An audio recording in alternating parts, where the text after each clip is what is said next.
Hello everyone, my name is Rismairy de los Santos and I belong to the group number 1. I am the presenter number 3 and our topic is language learning and teaching and I will be talking about generative linguistics and cognitive psychology and also I will be talking about constructivism. Generative transformational linguistics emerged in the 60s, influenced by Noam Chomsky. Chomsky was an American linguistic, philosopher, political scientist, and activist of Jewish origin.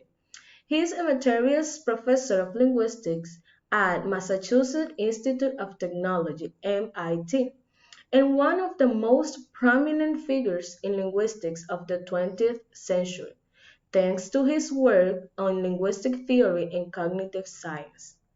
Generative grammar is a linguistic theory that attempts to explain the deeper structures and principles of language. He postulated the innate ability to acquire language and an autonomy of grammar over other cognitive systems, the existence of an organ of language, and of a universal grammar. Later, in the 20th century began what is known as the generative transformational revolution by Ferdinand de Saussure. He was a Swiss linguist whose idea served for the beginning and later development of the study of modern linguistics in the 20th century. He is known as the father of 20th century structural linguistics. He also started the Geneva School within this so-called structuralist school. A linguistic group continued its work as a linguistic. Despite this, many linguists and philosophers regard his ideas and as extemporaneous. Saussure claimed there was a difference between parole, what Skinner observes, and what Chomsky calls performance on the one hand, and language, similar to the concept of competence. Now, let's talk a little bit about constructivism, a multidisciplinary approach. Let's see a video that explains what constructivism is.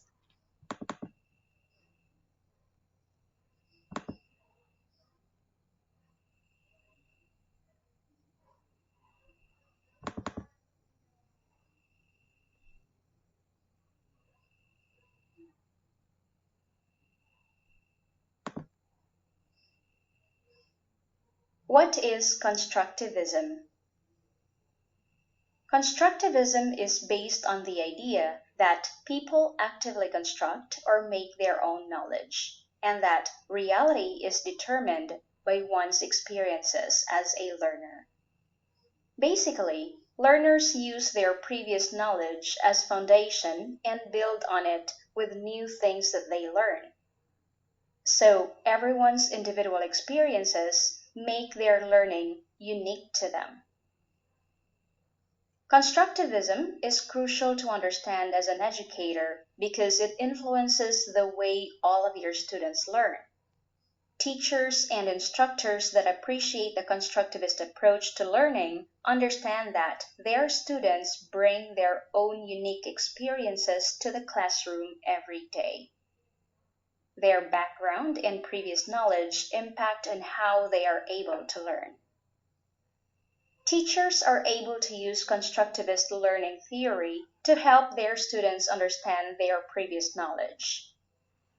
If one is new or aspiring educator, it's important to get the education and credentials one needs. But it's also important to understand learning theories and how they impact her and her students.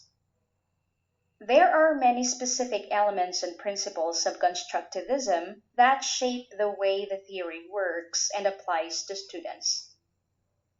First is the idea that knowledge is constructed.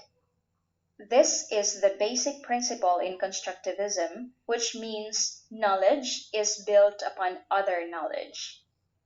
Here, students take bits and pieces and put them together in their own unique way, building something different than what another student will build. The student's previous knowledge, experiences, beliefs, and insights are all important foundations for their continued learning. Second, people learn to learn as they learn. This means learning involves constructing meaning in systems of meaning. For example, if a student is learning the chronology of dates for a series of historical events, at the same time, they are learning the meaning of chronology. If a student is writing a paper about history, they are also learning principles of grammar and writing as well. Thus, each thing we learn gives us a better understanding of other things in the future. Third, learning is an active process. Learning involves sensory input to construct meaning. The learner needs to do something in order to learn. It's not therefore a passive activity. Learners need to engage in the world so they are actively involved in their own learning and development. One cannot just sit and expect to be told things and learn. The student needs to engage in discussions, reading, activities, and the like. Fourth, learning is a social activity. This means that learning is directly associated to our connection with other people. Our teachers, family, or peers, and our acquaintances impact our learning. Educators are more likely to be successful as they understand that peer involvement is one of the keys in learning.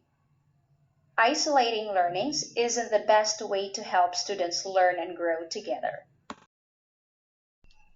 So, what is constructivism? Constructivism is a theory that tries to explain what is the nature of human knowledge. Learning is essentially active, and a person who learns something new incorporates it into his previous experiences and his own mental structures.